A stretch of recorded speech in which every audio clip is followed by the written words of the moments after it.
Hi guys, welcome back to my channel. So everyone tells you how to get into IT, but no one tells you how to grow and survive in it. So today, instead of just sharing the problems, I'll tell you what exactly you need to do when you enter your IT career. Point number one, your first job should not be about the highest package, but it should be about the work you'll get. Will you be able to learn in that job? So you can research about the team and the company you are going into on Glassdoor, Ambition Box, or through the employees who are currently working there. So you can contact them directly on LinkedIn and search by the job title which you have been offered to. So you can ask them what their day-to-day looks like in their job. This will really help you a lot to know what your day-to-day will look like. Point number two, start upskilling from day one.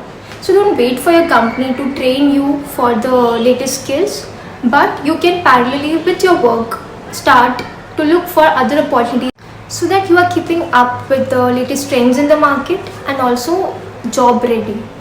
Point number three, work smart, not just hard. You might have heard it a lot of times, but it's actually true.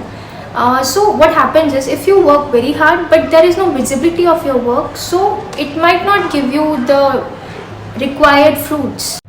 Point number four, never depend on one job. Have your backup ready, keep your resume updated, always upskill so that as you can see the current market trend, so there are layoffs happening in almost every company, every third company you might see. So don't depend on your current job and always look for the other opportunity. Point number five, focus on mental peace. Don't just normalize stressful environment in your office. If it's toxic, so it is toxic and plan exit, that's it.